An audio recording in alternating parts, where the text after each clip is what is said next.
Thank you very much, ladies and gentlemen. We hope you're enjoying the Freedom Awards dinner tonight. It's our great pleasure, honor, and privilege to have you all with us tonight in this beautiful location. I would start with saying, wow, what a week. The history is happening in Warsaw again. We picked this beautiful location for today's dinner because this place symbolizes free and independent Poland. Its remarkable history, as well as today's dynamism, fast growth, and entrepreneurial spirit of Polish men and women. In the 1920s, after Poland regained its independence exactly 99 years ago, this building became a location of Bank Polski, Poland's central bank. During the 1944 Warsaw Uprising, the uprising which was mentioned so many times by President Trump during his yesterday's speech in Warsaw, during the uprising, this building was a victim of heavy fights and was demolished completely. Today, this place is hosting PKN Orlen, our presenting partner, the largest company in Central and Eastern Europe, operating not only in Poland but also in Czech Republic, Lithuania, Germany. I want to thank Orlen, represented today by its chief economist, Adam Czyżewski. Thank you very much, sir.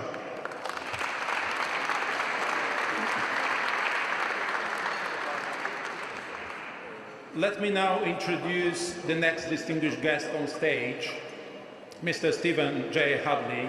Steve Hadley is the Executive Vice Chair of the Atlantic Council. Mr. Hadley is also a co-founder and principal of Rice Hadley Gates, one of the best foresighted strategists in Washington, now playing a decisive role in shaping the strategy and future program development at the Atlantic Council. Steve served as Assistant to the President for National Security Affairs, the National Security Advisor. During his tenure, Mr. Hadley served as the principal White House Foreign Policy Advisor to President George W. Bush. He directed the National Security Council staff and was responsible for a large range of national security issues, including managing China-Taiwan relations, developing strategic ties with India, and conducting key dialogue with Russia. His distinguished career in public service also includes presidential appointments as Assistant Secretary of Defense for International Security Policy and counsel to the Special Review Board established by President Ronald Reagan in 1987 to inquire into arms sales to Iran. Mr. Hadley received his Bachelor of Arts degree from Cornell University and his JD degree from Yale Law School, where he was note and comment editor for the Yale Law Journal. And this, ladies and gentlemen, for me as a veteran journalist, matters a lot. Ladies and gentlemen, Mr. Steve Hadley.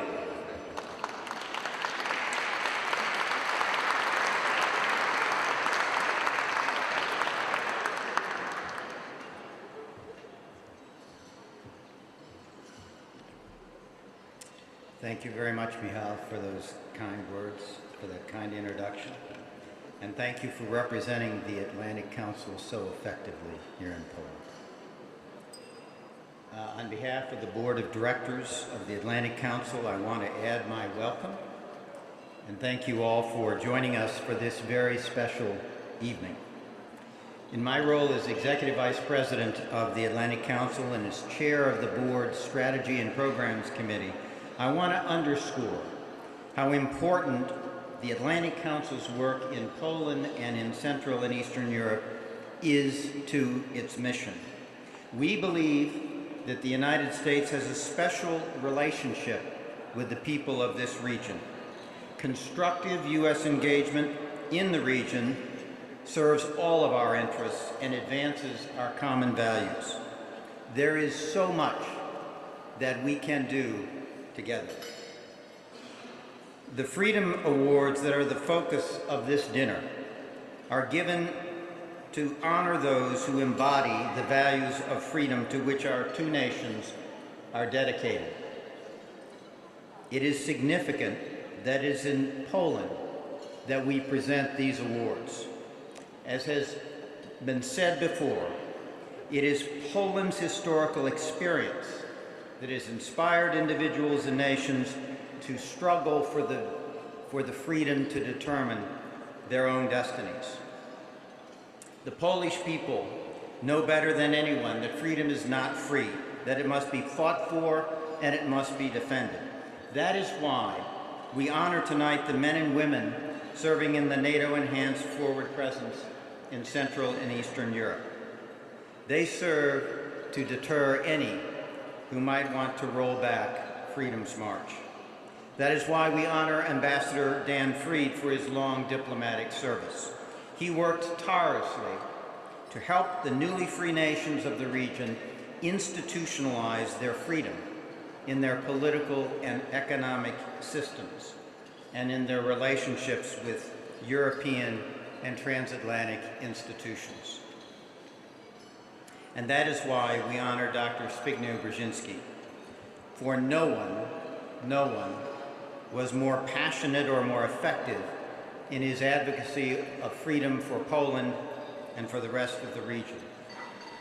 But in the balance of this program tonight, we have an opportunity to honor two awardees who have helped to build freedom from the ground up. They understand that freedom is threatened not just by conquest or political oppression, but also by hunger, ignorance, poverty, and disease. They work on these problems every day, one person at a time. So please turn to the screen for two powerful videos to introduce the first of our next two awardees, the Migrant Offshore Aid Station known as MOAS. The first is a video describing MOAS's work. The second is a video introducing the awardee from Her Excellency Maria Louise Calero-Preca, the President of Malta.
Excellencies, distinguished guests, dear awardees, it is my pleasure to address you on the occasion of the 2017 Freedom Awards ceremony of the Atlantic Council. I wish I could be able to join you in person, especially since this event strongly focuses on the global humanitarian causes, which is a subject very close to my heart. I would like to take this opportunity to pay special tribute to the Katronbaum family and to celebrate the work of MOAS. I have known the Katronbaum family, Regine and Chris, since they have set up MOAS. Since 2013, MOAS has saved the lives of thousands of individuals and families attempting to cross the Mediterranean Sea in search of a better life. Thanks to the efforts of MOAS, over 30,000 people in the central Mediterranean have been rescued and offered effective support. Dear Chris and Regina, I would like to take this opportunity to thank you wholeheartedly and publicly for putting so much energy and passion together with your team, to help in this global humanitarian challenge.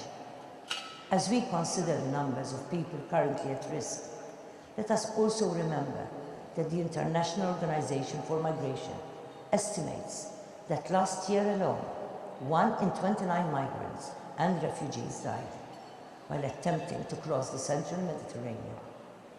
This truly bears testimony to the remarkable work carried out by Regina and Chris Cattrombo in saving lives through MOAS.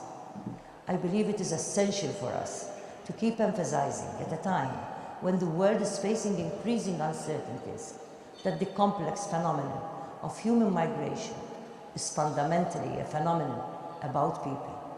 It is about the women, the men, and the children whose lives are uprooted, whose livelihoods are disrupted, and whose dignity is compromised.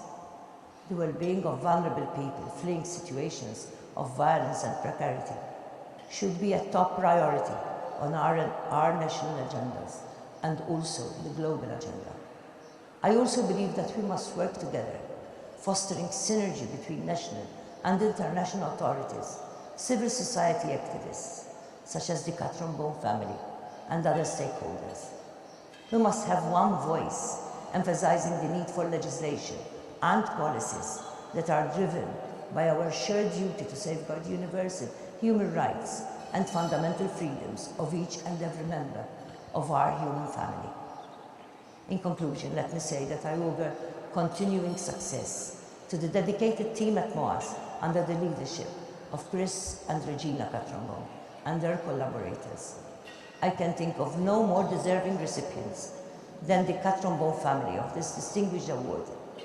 I'm confident that Regina and Chris Cattrombo will continue to inspire us with all their passion and dedication to safeguard the dignity of the vulnerable, to protect the lives of those in need, and to give reassurance and hope for the future.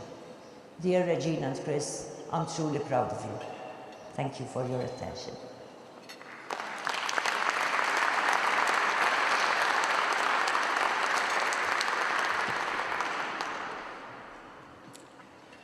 Ladies and gentlemen, to accept the award for MOAS, it is my great pleasure to invite to the podium Maria Luisa Contrombone, the daughter of Christopher and Regina Contrombone, and the spokesman and ambassador for MOAS, along with partners of MOAS, Tim Crabtree and Nico Perny.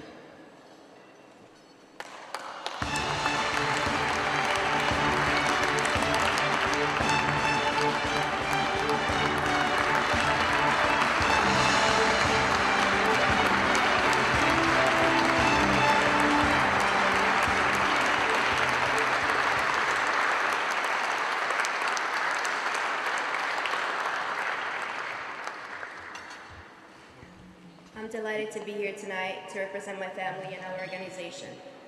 MOAS is honored to receive such a prestigious acknowledgement of our mission through the acceptance of this Freedom Award from the Atlantic Council.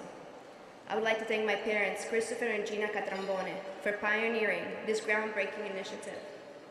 The plan was for them to be here tonight, but worsening condition at sea and increased pressure on our team has led them to return to the ship to support our incredible crew in person. On that note, I would like to also thank the MOAS team and crew for their ongoing commitment and devotion to saving human lives, as well as our international benefactors, without whose help we could not be out at sea providing assistance to children, women, and men in distress. Migration has always been part of human history. We currently live in a world where 65.6 million people are forcibly displaced. Among them, 22.5 million are refugees and 10 million are stateless, and half are children and minors.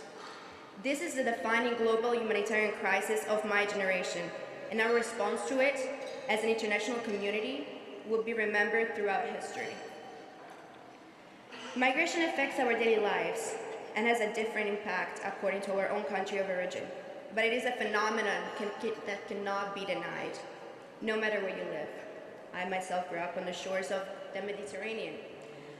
For me, the sea has always been a happy place, a background for family, holidays, boat trips with friends, and just happy memories. However, as I grew older, I began to realize that this idyllic sea that I called home had been for many years the backdrop for one of the most devastating humanitarian crises in human history.